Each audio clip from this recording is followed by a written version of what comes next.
A sunshine vitamin. Who knows what that is? Good. Okay. It's essential for general health and including for a healthy immune system. Optimal vitamin D levels in many studies have been shown to extend and improve the quality of life and actually be protective against a number of cancers, both reducing their risk of developing them in the first place and the severity. So the experts recommend generally, as far as sun exposure, 10 to 15 minutes with 40% of your body surface area exposed without sunscreen. But there's a more individualized approach that I prefer, because this approach takes into account your skin tone.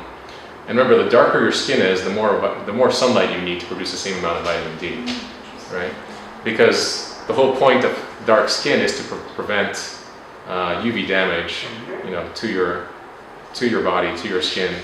But it also blocks the synthesis of vitamin D which is synthesized through the UV rays, right? So basically, this is an individualized approach where you take so you approximate how much time it takes your skin to normally just redden slightly, just begin to redden. And let's say, so I'm pretty fair, right? And so it would take me half an hour for my skin to begin to redden. So I take 2/3 of that time, 20 minutes, and that's how long I need to spend in the sun, to get enough vitamin D with, obviously some of my body exposed 3 to 5 days a week. So that's the individualized approach. So of course you have to carefully balance how much time you spend in the sun. Too much will be worse than not enough, probably. So therefore supplements can provide a more reliable and safer source of vitamin D.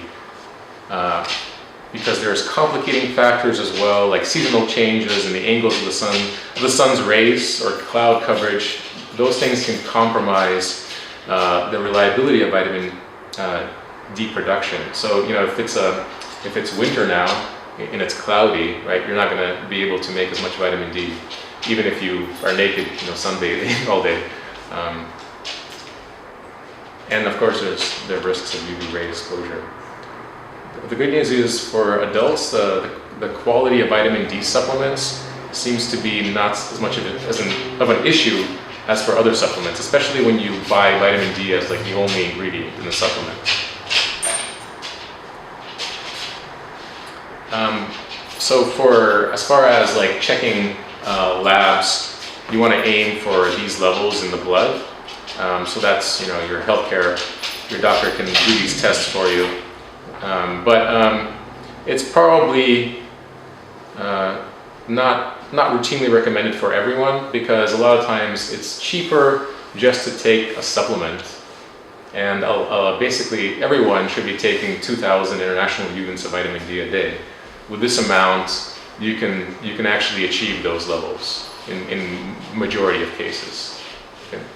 And so, because the tests can be fairly expensive and also not often reliable, and they can be quite variable depending on which lab you use.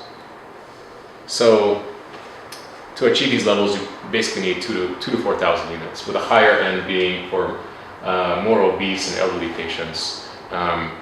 But these are really safe levels. So in general, if you're below 10,000 international units per day, then you don't need to worry about any adverse effects routinely. Anyway, any questions about that? Good. Okay, so that's a lot of studies. Who knows what phytotherapy is? No? Okay, so it comes from the Greek word phyto, meaning plant, and therapy is like healing or curing. So we know that plants, they have all these chemicals in them, and these chemicals really act like any other drug on our physiology. So actually a lot of our drugs come from these various medicinal plants, right? And if you think, something like broccoli seems so innocent and innocuous, but actually some of our strongest drugs come from plants. A lot of them are poisonous even, that we've managed to develop into really useful things like adrenaline. So a number of herbs have been used for use in supporting the immune system,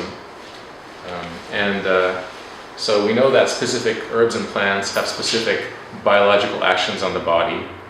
And so with regard to respiratory infections, the herbal actions can include, okay, who remembers what's up? Okay, so I have an acronym, right? What's up? And that's the various areas that are used, that are the plants actually target to improve immunity. So it stands for weapons targeting, and we have, who remembers what's an example of a plant that is selectively toxic to pathogens like E. coli? I mean, did you mention kiwis and blueberries? Well, no, that's activating your own immune cells. Oh. But in this case, you would have something like oregano or the essential oil of the plant, or calendula, for instance. Garlic, yeah, it has some antimicrobial activity as well, yeah. So that's W. A is for augmenting natural barriers. So we have, don't be so caught up in these, in these big words, because they're just examples of the various specific actions that plants can have in this area to actually augment the natural barriers. What's an example, by the way, of a natural barrier to prevent microbes from getting into our body? Just like the single skin. cell. Yeah, your skin is an example. Oh, okay. What, the single cell layer in the stomach. yeah, that's a pretty thin barrier. But yeah. Anything else? So you think about what happens when you normally get a cold. Oh, the mucus starts. Yeah, exactly. So mucous membranes. Okay, the phlegm production. That's all a natural barrier to germs getting in. Right? You start sneezing. So you're basically trying to cough it up, blow it out. So that's all, and also you're excreting through your urine, right? And so you're trying to get rid of it in any way you can. So S is for squeezing out the bad guys. So I mentioned this yesterday as well. This is basically if you're using something like probiotics, the idea is that if you have enough of the good guys in your stomach, right? Your intestine can only fit so many organisms, so there will be no room for the bad guys, right? So if you take like a psyllium husk fiber supplement and you just something like that, does that count as squeezing out? Or? That would be like a prebiotic, yeah. I mean, you can definitely do that. It would be like a preventive measure. Although, I mean, it would be much healthier if you just ate the vegetables. Yeah, exactly. Okay. A supplement is for those who don't want to do that, basically. And then U is for upregulating the cell immunity. So those are the foods we talked about like yesterday, like broccoli and blueberries, etc. And then finally P, promoting tissue recovery.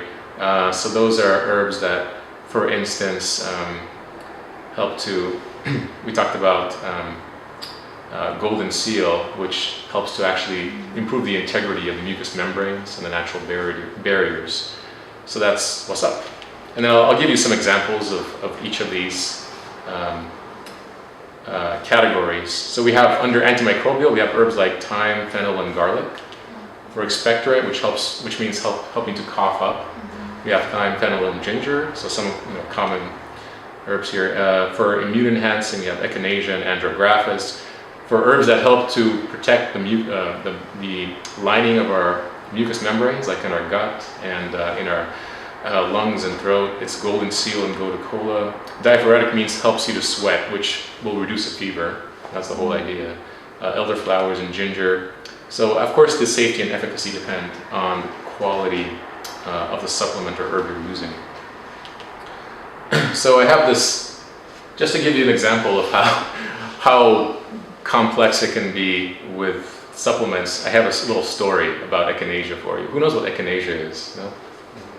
It's a little flower, basically, and it actually was used by the Native Americans first, right? So they taught the first physicians who, like basically after the U.S. was colonized, the first physicians in the 19th century learned about Echinacea from the Native Americans. So there was this group called the Eclectic Physicians, and they adopted their use from the Native Americans. And so we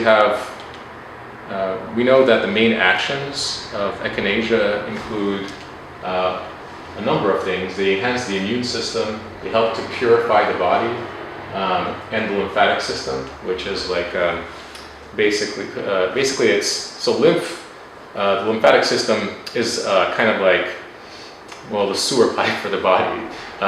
There's a lot of immune cells circulating through it, and it helps to, it basically is a key part of our immune system, helping us to get rid of toxins and wastes and pathogens. So it helps to get rid of these things. And then also when applied topically to the skin, it can help to heal wounds. So it has quite a number of uses. So, you know, the eclectics used Echinacea for everything from psoriasis to scorpion stings. So it's quite often one of the most prescribed medicine in the U.S. at that time. And they used the roots specifically, not the flowers or the leaves. So now there's all sorts of Echinacea products on the market, and you know, this wide variety. Often it's not really effective. The products are not effective, and this is you know, in part because they're using the wrong part of the plant or the wrong species. So the Native Americans preferred this species called Angustifolia, and they used only the root. And they had a test, a natural way of telling whether it's good quality Echinacea, and basically it would impart this tingling sensation. So if you ever sucked on some Echinacea root, your tongue would begin to tingle, and quite strongly, to the point where you would know something was going on. The tingling is caused by one of the active ingredients called alkylamines, and so it's a quality marker. But in the 1930s, there was this herbalist, and he had a homeopathy background, which basically means it's the belief that the smaller the dose of something, the more effective it is, which is contrary to herbal medicine and kind of like the approach that I use and like the medical model of herbal medicine. Anyway, so because of this, he was also unable to grow this E. angustifolia, and so he used the aerial parts like the flowers and leaves to make you know, basically a Echinacea medicine. And then he also used a different extraction method. So basically his product, when you suck on it, you chew on it, it has no tingling sensation. So all the active ingredient is lost. Yeah, so the roots, they contain the highest concentrations of this active ingredient, right? And the way he extracted it, there was really very little there at the end. So, you know, that's kind of explains why we see all these different preparations today. And often we see the wrong species used, the wrong plant parts, the extraction method is incorrect to extract the appropriate quality markers, which are, you know, necessary phytochemicals. So, but if you get high quality, you know, assuming the product is high quality, there are some studies showing benefit, and we have animal studies. So we know that as you age, I talked about this yesterday, our immune cells, they start to decline, you know, and start becoming weaker, and this contributes to various diseases in the elderly. So what they did is they gave 2 weeks of this Echinacea root to very wise elderly mice, and what they got is return to normal for their immune cells. So the immune cells regained their activity and their numbers increased, and they also live longer.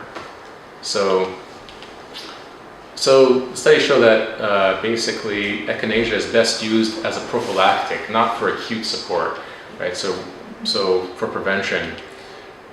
And then so there was, as far as like human studies, there was a trial which compared over 3 months an Echinacea root against nothing, placebo. And they found, so this was done in medical students who are under a lot of stress from their studies. And again, that makes them susceptible to infection.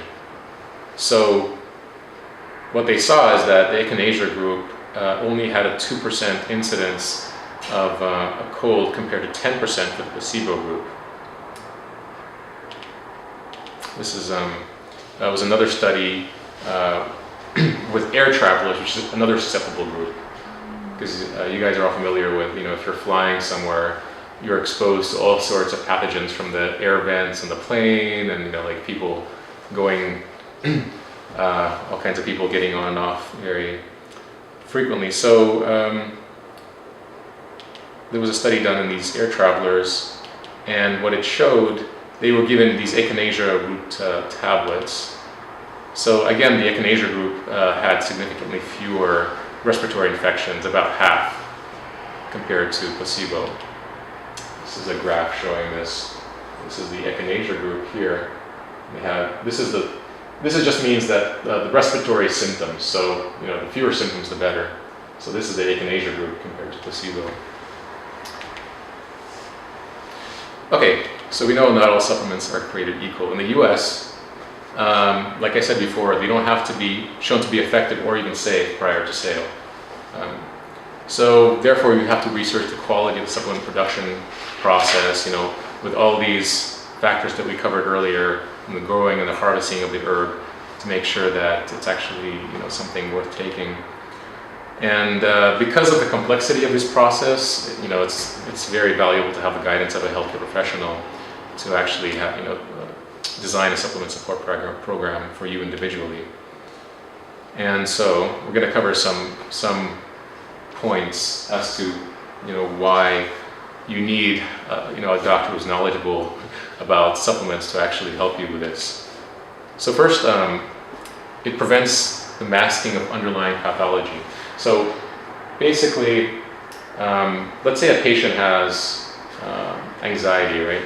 And we know that one of the symptoms of anxiety can very much resemble angina or chest pain, right? So it's like a panic attack. They feel like they have trouble breathing, there's pain in their chest. So they decide to self-medicate, and they buy some kava from their local pharmacy, who is more than happy to sell them anything on their shelf. And they feel a little bit calmer. Maybe just a placebo effect. Maybe the kava was poor quality. Who knows? But the point is, they feel calmer, and then everything seems to be going well until all of a sudden they have a heart attack out of nowhere, and then they die. So what happened? Well, the patient was experiencing angina due to atherosclerosis, right, which is a buildup of fatty plaques in the arteries that narrows the heart artery that supplies actually blood to the heart, the coronary artery.